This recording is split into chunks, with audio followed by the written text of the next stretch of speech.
Welcome to Healed, Whole, Called, the podcast where stories of trauma meet the healing power of Jesus. Each week, we journey with women who have walked through pain, wrestled through the process, and now stand in the promise of who God called them to be.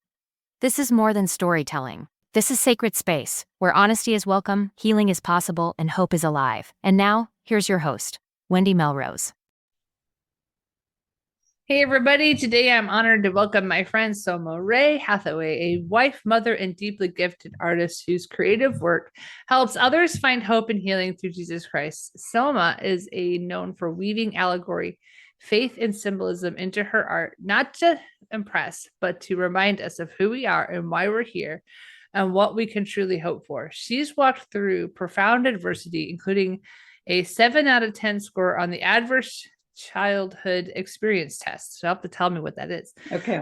That number doesn't define her, but it has shaped her journey of healing, and it's given her heart to reach others who feel discouraged and disconnected. Whether through her painting or her words, Soma points us back to the truest identity, not in pain, not in the past, but as children of God. Soma, welcome to Healed, Whole, Called. I'm glad you're here. Thank you. Wow, that was quite a impressive presentation you gave there. Yeah, that's because you No are wonder impressive. you help people write books, huh? So share with us at the beginning, like tell me a little bit more about what that number stuff was. Okay, so I actually was reading a book when I found out about it. The author was talking about this test that kind of tells you about how much childhood trauma you may have had. And this author, which actually I can't remember his name right now, but he said his was 5, which is fairly high, I guess. And so I thought, well, I better take this test. And these are things like your parents had divorced, you moved several times, someone in your family was incarcerated, there was physical abuse in your family, or, anyway, there's all these, what they discussed was, and I can't even remember which college or university now, but they figured that these top 10 things can adversely affect you as an adult. So I took it and I had 7 out of 10. So it's not like, sometimes people will write a book because they had cancer, or sometimes people will write a book because they went through some traumatic event. For me, I wrote a book, well, because God told me to, but also because it's not about just getting knocked down once. It's about what you do after that. And when you get knocked down again and again, one of the things that happened to me when I was quite small, I think I was 4, 3 or 4. Anyway, there was about 3 feet of snow, and I was barely that tall. And my brother, we were at my grandmother's house, and she had a field that she was renting out to somebody locally who had a big male sheep, with the big... Oh yeah, ram horns. Yeah. And he was teasing it. My brother was, and we didn't know this, but it had already been teased quite a bit. So it was not a very happy ram. And it kept charging the fence. And my brother thought that was funny. But then it charged and it broke down the fence, and it chased me. And I'm 3 feet tall in all this snow. Luckily, the snow helped the impact, though, because the ram knocked me down. And every time I tried to stand up, it would knock me down again. And so I was just terrified. There's this monster. I don't even know what it is when you're 3 or 4, and right. It just kept knocking me down and knocking me down. But I think about that in life now, is that, you're going to get knocked down, and probably more than once. And it doesn't mean that there's something wrong with you. It actually means that God's got a lot of faith in you, that he knows something about you that maybe you don't. And that is that you do have the capacity to get back up again. Right. So what happened was my grandma ran out, and she held on to the ram's horn and said, run in the house. And then she ran in after me. And so I kind of symbolically think of that as my grandma being a symbol of what Christ does for us, you know. Right. Oh, He's that's so like, good. hold on, you can do this. I'm going to Right. give you a little bit of a path here so that you can get up again when we trust him, right? And when we Right. turn to him. So that's kind of what I have had to do in all of these cases. I did go through a divorce where my parents went through divorce when I was young. My mom married an alcoholic, and he became very abusive. And Mm. there were a lot of other things. But, and then as an adult, I kind of gravitated to those same unhealthy patterns Mm-hmm. and, went through divorce myself. I had cancer as well. And anyway, I just started to learn that our life here isn't meant to be this rosy walk in the park. We are challenged because we need to find out what our worth is. Right. And when we look outside of ourselves, and start to say, like regardless of what's going on in our world, we still have the capacity to care for others, to give them a smile, to help support somebody in some way.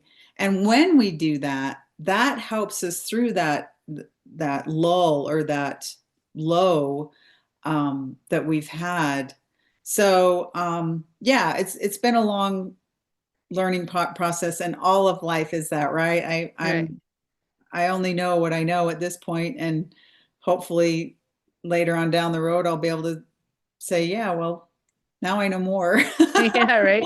You and I were just talking about how when we get further down the path of what God has created us, and He says, "Hey, walk this way," and you're like, "Why?" And it's just listen, please. And so we do, but we don't always know why until we are far enough down the path that we can look back and be like, "Oh, that's Yep. why He wanted me to go this way." So Yeah. I The will first, go ahead. I was going to say, the first chapter in my book talks about that, an instance where I felt like I was following the spirit and what the spirit was telling me to do. And as a result of that, there was just this snowball effect where everything went wrong. It seemed Uh, like just terrible. And so, and for a long time, I kept thinking, well, why did I follow? I swear that wasn't me. Because what happened was I was coming down the stairs, and I was married to a narcissist at the time. uh-huh. And I was coming down the stairs, and I had this thought just come in my head that said, go check his computer. And I thought, that's weird. But I don't know. My husband had a laptop. It was on the table, and he was up in the shower. So I opened it up, and then there's the little cursor there that says password. And I'm like, well, that's never, he never tells me his password. I don't know, have no clue. But then again, these thoughts just kind of came into my head from nowhere. And the first thought was, he always uses a date, right? And I thought, well, he probably wouldn't use one of his kids' birth dates, because that's too obvious, right? And then I thought, well, I do know that he and his first wife's anniversary was the day before, well, a certain number of years plus a day before the one son's birthday. So I calculated what year they would have gotten married, because I knew how old, or I mean, how long they had been married by the time they had this son. So I calculated that, the year and the day, and I put in that randomly, put in those numbers. How many numbers is that? Randomly put in there, and I got it the first try. You can't tell me that was coincidence, right? That's so true. That is so So, true. That's so crazy. So what did you anyway, find? I found, well, he had told me that we didn't have any money. And so I was getting food orders from our church. And anyway, he said he was going to go on a business trip to Costa Rica because his cousin was going down there and he was going to help him do some land deal. And he wasn't going to get any money this time, but if he did a good job, then he would maybe hire him. And where he was telling me, we don't have any money and, I need more work. So I was like, okay, go down there, we'll figure it out. And so when I got on his laptop, I noticed in these emails he was planning a leisure trip to Scotland and Ireland, and so I went upstairs and I said, and he had gotten out of the shower and was getting dressed and everything, and I said, where did you say you're going tomorrow? He said, I told you I'm going to Costa Rica. I said, do you want to rethink that answer? And he said, why? I said, because I just saw on your email that you're going on this leisure trip, blah, blah, blah. And of course, what a narcissist does is they'll turn it around on you and make you the bad person because that was an invasion of his privacy and you don't do that and da, da, da, da, da. And he goes on and starts telling me how, I'm the problem this is why I've been divorced before because I'm the problem. And anyway, so it had been 7 years of dealing with that kind of bullying, and I finally just slapped his face. And I'm not saying that was a smart move, but he called the cops and had me thrown in jail. Oh, okay. So yeah, but I've come a long way since those days, and I had resentment for him and hatred even for him for a long, long time. But what I started to learn, it's when you look back, you're like, oh, okay, God, I see what you were doing. As a result of that, I was required to take a domestic violence course, right? So that I wouldn't beat up my husband again, But in that, course that I had to take, it talked about what is acceptable in a relationship and what is not acceptable. And what I learned is that I had been living with a person who was doing things that were absolutely not acceptable in a relationship. Like when you don't speak to them for 3 days because you're mad at them, that's not acceptable. Like he would give me the silent treatment and not talk to me for 3 days. And so I started to learn these things and I started to learn about narcissism. And I was like, oh my goodness, I'm not crazy. So in a long roundabout way, I learned some very, very valuable things in that, which is probably one of the hardest things I've gone through. I mean, there's a few I have on my list, but that definitely being thrown in jail by the person that you think is supposed to love you.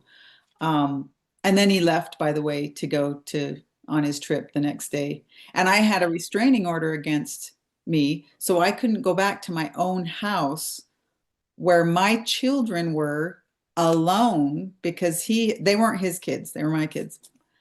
And I said, I have to go home and take care of my children. And they're like, well, I'm sorry, there's a restraining order. I'm like, you can call Mr. X and see that he is in England. I can't go slap his face because he's clear over across the water. They wouldn't lift the restraining order. So finally, after about, I don't know, an hour, I can't remember how long, but he said, well, we can't lift the restraining order, but off the record, we're not going to check on you. So I went back home and took care of my kids. But anyway, like I said, it took a long time for me to come around to the understanding that this person who I had hated and resented and been so upset at was one of my greatest teachers. Yeah. And that's good.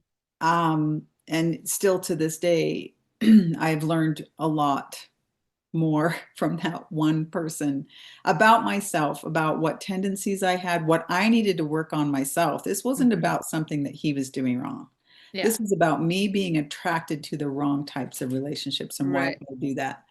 And so that's the learning experience. That's where God's like, okay, this is some really valuable stuff that I need to teach you, but it's going to be hard while you're going through it.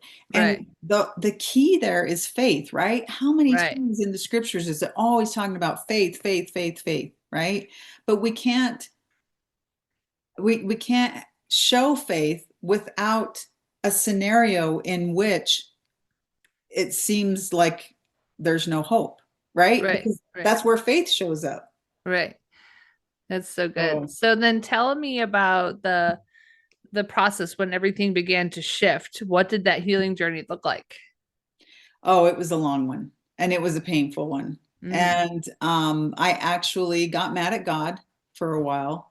And, you know, at first I wasn't really mad at him. The mad at God part came later after my back surgery, but that's another story. But I was desperate actually because he made sure that I didn't have a penny to my name. He had taken my car that we had when that I had when we got married, um, sold it because he was a used car salesman, and then bought another car with that money from my car. But then he put the title in his name. So when we got divorced, he found out where I lived and he had my car towed. And so it's really hard to get a job without a car to get you there. And Mm-hmm. it's really hard to get a car without a job to make money to buy one, Yeah, it's right? a really bad cycle. It was a I had lost everything. My kids, I had to farm out to different people to take care of them. Um, and so I made some really poor mistakes. You can read all about it, but unfortunately. What's the name of your book? Finding Diamonds in Dungeons. Okay. Nice. Is that on Amazon or on your website? It's on Amazon. Nice. It's also on Audible and Kindle too. You can get the Kindle version. So tell me how you becoming an artist has come into play because it wasn't that a part of the Oh, healing journey? Like, tell oh me yeah, all of that. absolutely. I mean, both with the written word and in painting, the creativity is something that I could escape to and heal from that way. So when I was with my narcissist, he didn't really let me paint because Mm-hmm. that was kind of a he was threatened by that, right? Mm-hmm. He felt threatened by that talent. So I didn't do that, but I did write some poetry. And so I know how to write backwards. And so that he couldn't read what I had written, I wrote poetry backwards and just kept a journal that way for a little bit. So that's how I got that creative expression that way. And it was always about God and just wanting that connection with him, you know. And then once I was able to leave him and get back on my feet, then I and started painting again. I actually met my husband, Steve, and he's really the hero in the book, one of the heroes in the book too. But I was able to just express my emotion in the paintings. And Mm-hmm. that's what I think art is. Like AI can't do that. You Right. know, there's no emotion in that. They Right. just take a piece from this and a piece from that and they put it all together and it's just this sometimes ugly puzzle. But with art, there's emotion behind it. And Right. even when you have an original painting in front of you and then you have prints, there's a different energy with the original painting Yeah. and brush strokes and everything. It's so true. And so I would just escape into whatever I was painting, and it helped me cope, and also helped me just have more gratitude for God because I knew that those talents were coming from God. Mhm. I mean, absolutely. It's almost as if He would take my hand and move the paintbrush, right? Like it's Yeah.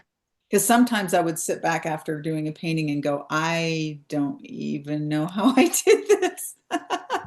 There's That's one that's amazing. my favorite actually, and that's how I feel about that one is I just I look at it and go, I don't know how I did that.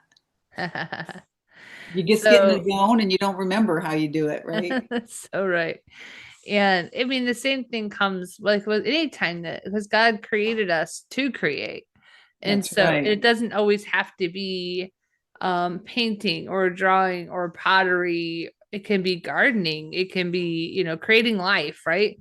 And so, or it can be writing, you know, It also can, I'm sorry, no, you're good. You're good. it can also be creating unity Right. within communities Mhm. or within families. You Mhm. know, those are that's creativity as well. Mm-hmm. Yeah, because speaking and being able to listen with, like, some people are so gifted with a sense of peace that, you know, I'm not that peaceful of a person.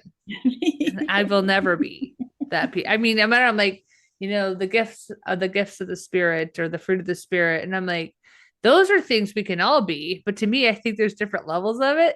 Yeah, for sure. For You sure. know, And some fruit, some people it just comes easily, right? yeah. Some of us have to So work a little more at it. But yeah. It's like, you know, but anytime we're love, regardless of how we, you know, that is where I think really the biggest piece of the puzzle comes into. And you, when you do your artistic work, you're showing that love. And and I actually have a friend of mine, where I guess I use the word friend loosely. We were friends in growing up, but now we're significantly not young anymore. And so I actually haven't seen him in decades, but he was in the military, and the way he copes with the trauma from from being a Navy SEAL, he used to, I'm not sure if he still does, create sculpture of the guys and people who had died wow. under his hand, or Wow. people he has seen die. And so, like, that's how he processes his trauma.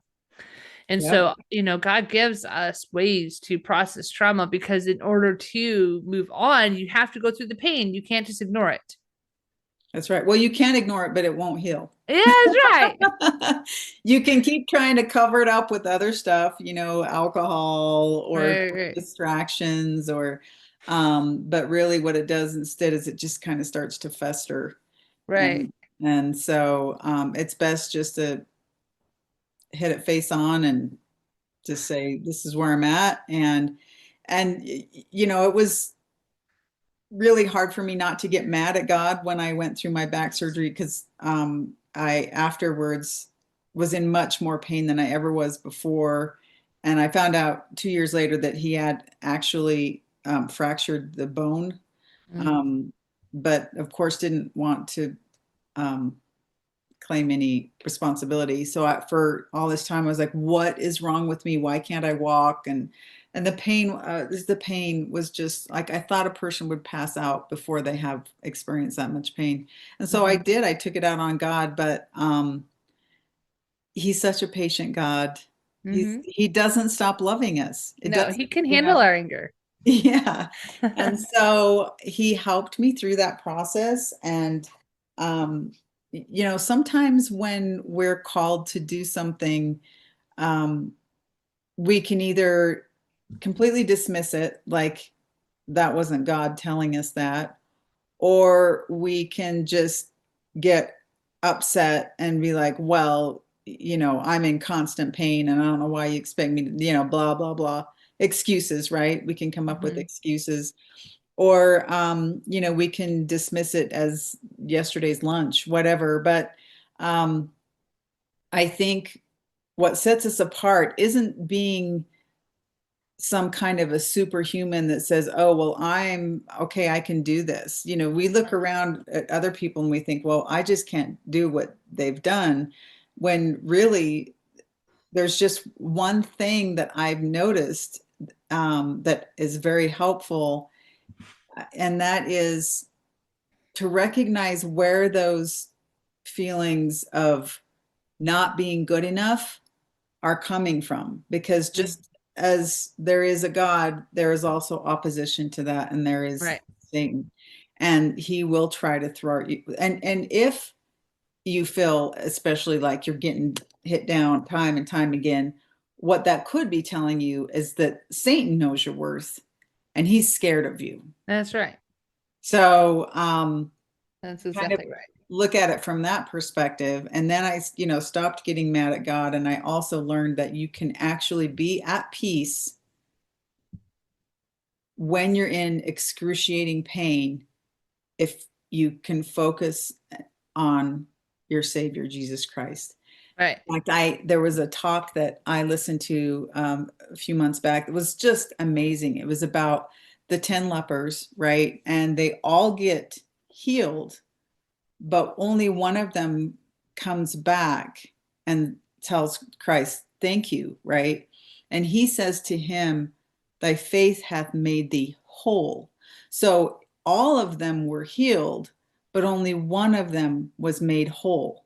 Oh, that's good. And so what this person giving the talk was saying, can that be reversed? Can we be whole in Christ before we're healed? Right. And the answer is yes, yes, absolutely we can. Right. And that's what he wants us to learn, right? He wants Mm. us to learn that he's there for us every minute of every day when we turn to him. And the more we turn to him and the more we sacrifice and give up things that maybe are hard for us to give up, the more he blesses us with things that are worth a lot more. Right. Oh, that's so good. So So, tell me about where you are today and how God is using your story. oh man. So I have continued to have problems with health issues, as you know, but through it all, like I got this calling, I guess you could say, a couple of years ago, 2.5 years ago, actually. And for my church, we have meeting houses and then we have temples, right? Mm-hmm. And so I was called to work in the temple. Mm-hmm. And 2 weeks after I started working there, my dad passed away. And I feel like having that calling, and it grounded me, because whenever everything in the temple focuses on Jesus Christ, it is all about Jesus Christ.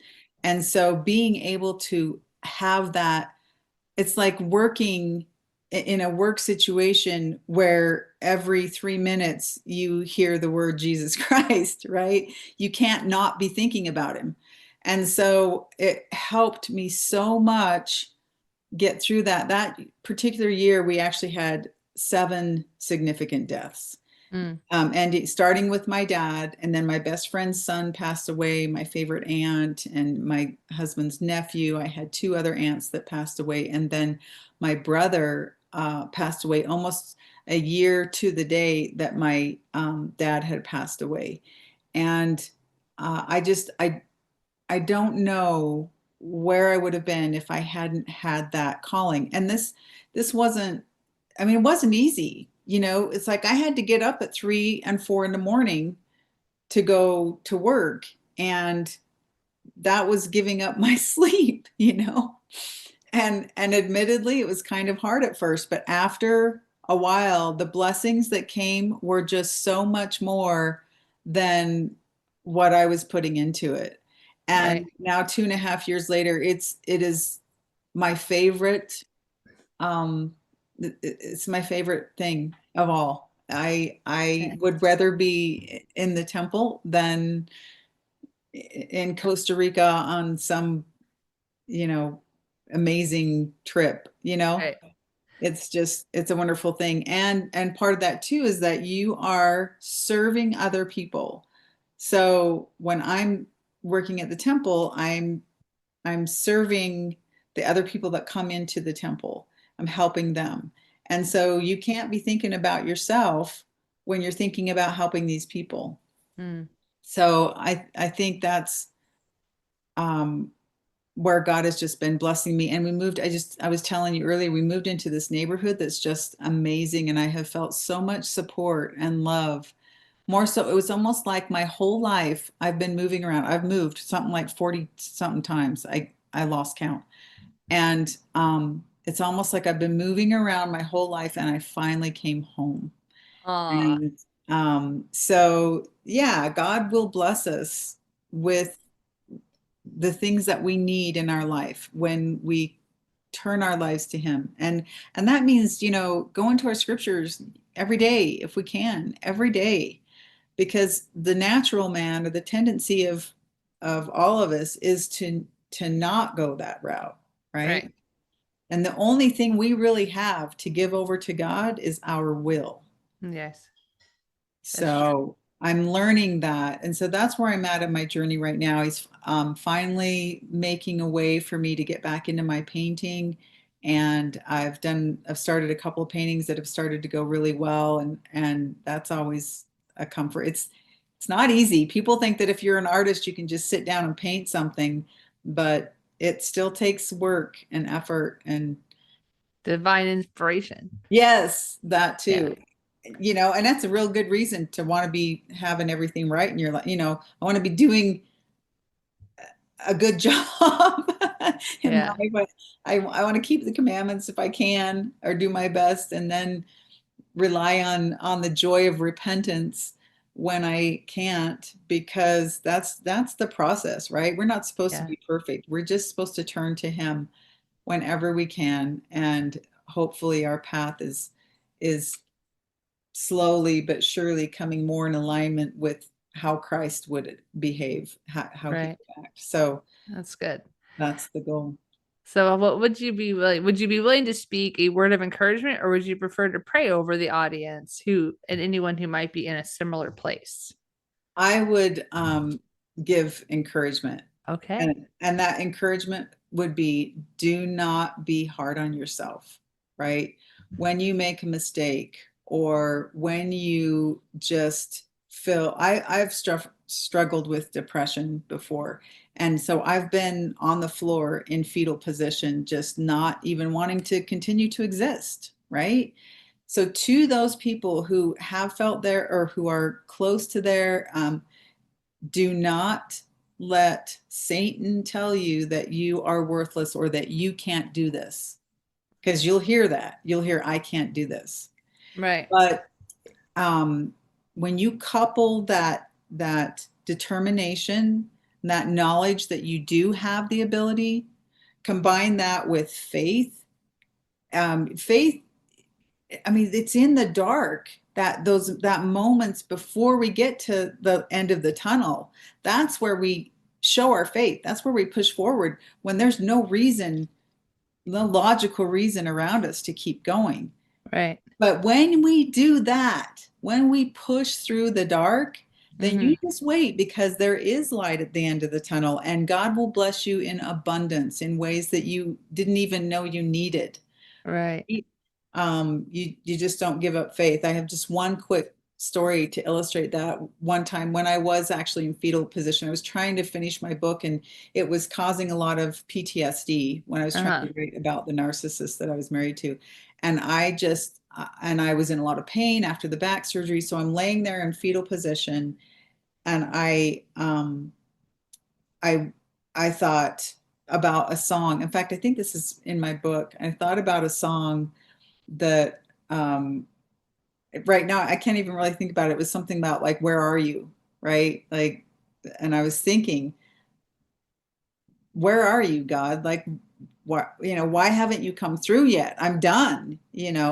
And so I went to push. I was laying there on the floor, my phone was right there, and I grabbed it, and I went on YouTube to push this particular song, but I accidentally hit a different song, and the words, seriously, were just like God was saying, I'm here. I know what you're going through, and just hold on. Oh, that's good. Yeah. That's amazing. So, oh my gosh, this was so great. And thank you so much, Sohma, for sharing your heart with us today. To our listeners, remember, your story isn't over. You are not disqualified by what you've been through. With Jesus Christ, you are healed, whole, and called. Thanks again. Yay. Thank you for joining us on Healed, Whole, Called. If this episode spoke to your heart, don't keep it to yourself. Subscribe and share it with someone who needs to know that healing is possible, purpose is real, and God is still restoring. And before you go, visit resilience-press.com and download your free copy of Get to the Point of Self-Publishing, Wendy's guide to help you move from stuck to published with clarity and confidence. You'll find it in the free resources section. Until next time, stay rooted in truth, covered in grace, and always moving toward the promise.